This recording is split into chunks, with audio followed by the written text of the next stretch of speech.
Ayon sa Protected Areas and Wildlife Bureau, may mga hakbang na dapat gawin kung makakakita ng wildlife.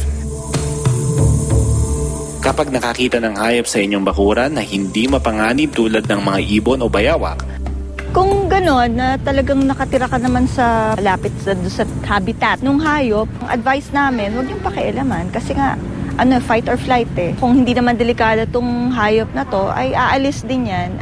Kaya lang siguro napapalapit yan dahil may pagkain na available sa iyong lugar. Kung may sakit, sugatan o nasa panganib ang wildlife.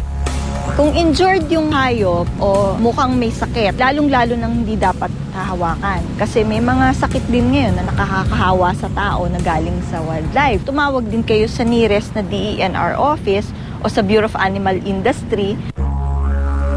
Kung mapanganib na hayop ang mapapatpat sa inyong bakuran, tulad ng mga ahas at buwaya.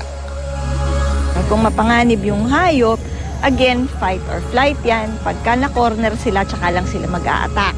So, kung pababayaan mo sila, huwag kang gagalaw, aalis din yan. Tumawag kung saan may eksperto para makatulong sa pag-handle, para hindi ka masaktan o kaya hindi masaktan yung hayop in the process. Para sa mas detalyadong mga hakbang na pwedeng gawin kapag naka-enkwentro ng wildlife,